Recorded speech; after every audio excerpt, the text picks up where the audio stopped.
900, may 1.6. Ang dami ko pong pinipirmahan. Ngawit na yung kilikili ko sa kakapirma. But it's nice because that means yung turbo marketing plan natin is really, really working.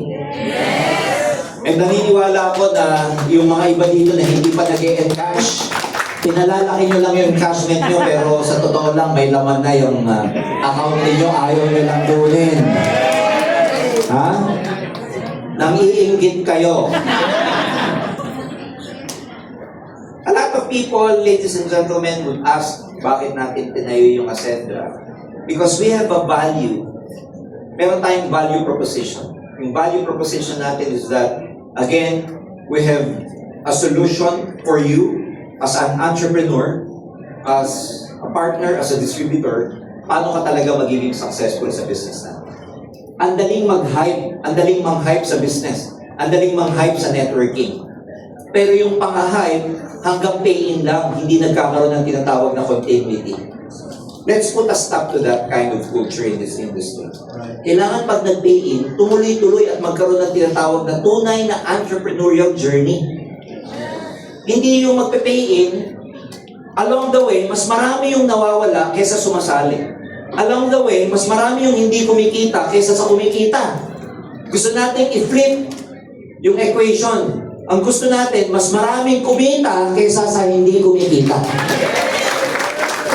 And in our experience and in our survey namin, sa study namin, mabigyan mo ang tao ng tamang training, tamang skills, tamang strategy. Mabigyan mo ang tao ng clarity because again, clarity is power. When things are clear with you, pag malinaw sa iyong mga bagay, tumataas ang kumpiyansa mo. Pag malinaw sa iyong mga bagay, pag alam mo gagawin, parang sa sports lang yan parang sa bilyar o basketball. Pag alam mo magaling ka, makikipagpustahan ka. Pero pag alam mo hindi ka magaling, ano na lang muna? Ha? Suot-suot lang ang pusta. Ano lang? Pero pag alam mo magaling ka, ipupusta mo lahat. Pag alam mong clear para sa'yo, ipupusta mo lahat. And that's what we want to provide here in Ascendra. Natataya kayo Pero hindi namin sasayangin yung taya na yan kasi ipapaliwanag namin ng malinaw sa'yo paano ka tunay na magiging successful dito. Clear? So, to some people, nasanay tayo sa term na NDO, New Distributors Orientation. Sa Ascendra, hindi po siya NDO. Ascend ang tawag sa kanya. Tsaka hindi ka isang beses a-attend. Series po ito. Hindi siya paulit-ulit. Series siya. Ipapakita ko, ibabagsak ko sa inyo yung buong module ngayon. Part of my training is that I'm gonna show you the module itself at saka ipapakita ko sa inyo yung module 1. Yung storyline kung bakit natin na-invento itong Ascend. So yung word na Ascend, kakaiba to, ginawa natin ng acronym. Yung Ascend ang ibig sabihin, attitude, skills, and clarity education for network development. Ang linaw! Ang linaw, nandiyan na lahat ng kailangan mo. Attitude, and skills, and clarity education. Education po siya, hindi lang siya training. Education siya para ma-develop ang network mo. Ang linaw. Kaya pag tinanong, saan ka galing? Umattend ako ng Ascend training. Ano yung Ascend training? Natandaan ko yung dulo lang, network development. Kailangan kabisado nyo ito, ha? Attitude, skills, clarity, education for network development. Kailangan kabisado nyo yan.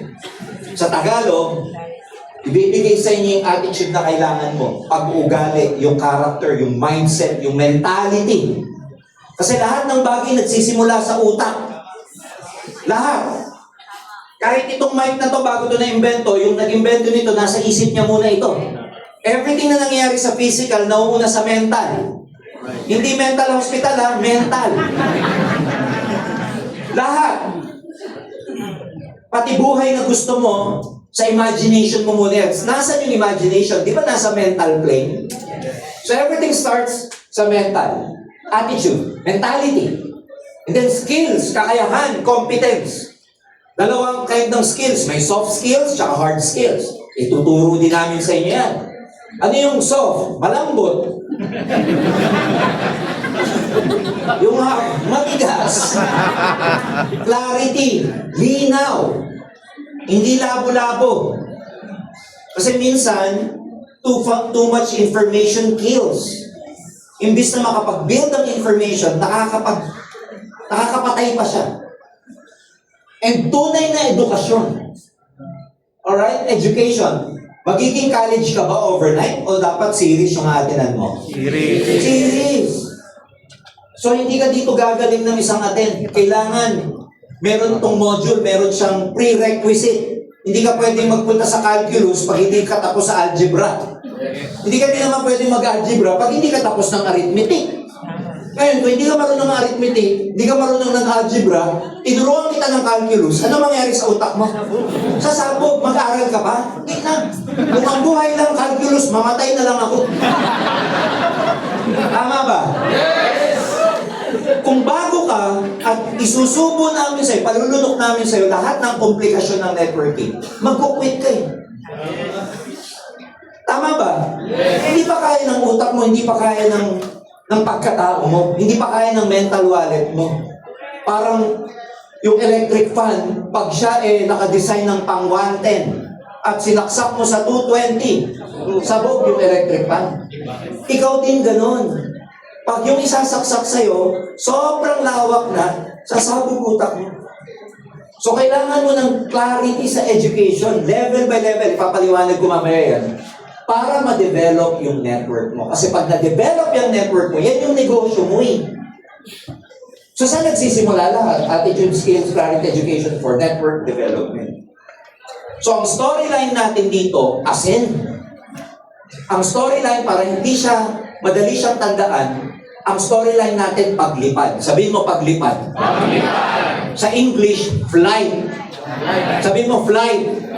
Kaya kanina, ang example natin, makikita mo, ang example natin, yung aeroplano. So number 1, why do we need a set education program? Anong number 1 purpose?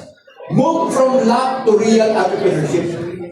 Marami kasing nag-network, kinukuha sa chamba. Ha? Chamba rin ako. Makakuha din ako ng left and right, malay mo. Makakuha din ako ng agila. Paano pag ang nakuha mo, tarat? Tama? Pipit. Di ba? So, what we want, ladies and gentlemen, is scientifically ang pagiging successful nyo. May step-by-step program. Not by chance anymore. Di ba gusto nyo bang maging successful ng tsamba lang? No. Nang by chance? Alam nyo kung ang buhay, swerte-swerte lang, kawawa naman yung mga malas. At kung ang buhay, swerte-swerte lang, napaka-unfair naman ng gumawa sa atin. Gumawa siya ng malas at gumawa ng swerte. Gets nyo ako? Yes. What we want to happen here is that when you become part of Ascendra, hindi kayo magiging successful by chance or by luck. Magiging successful kayo scientifically, by strategy, by system. Na ang maganda doon, anyone who will plug into the system ay pwedeng magtagumpay. Yes! Ha? I-establish natin yung roles nyo. May functional goals. Yung roles nyo. Anong role mo pagka-associate ka, pag-builder ka, pag-consultant ka, pagka ikaw director, at saka pag ikaw executive. Pag prime partner ka, pag lead partner ka, pag senior partner ka, pag managing partner ka, pag enterprise partner ka. Ang dami. Based sa role. Sa buhay, klaro dapat sa'yo kung anong role mo. Sa English, you should know what hat to wear. Clear? Yes. Alam mo yung tamang galaw sa function mo. Kunwari, sa role bilang magulang, alam mo kung kailan ka tatay, alam mo rin kung kailan ka dapat parang barkada ng anak mo. Pero hindi mo pwedeng pagsama-samahin in all sitting. Clear? So, Gusto namin ma-establish ano ba yung roles and responsibilities mo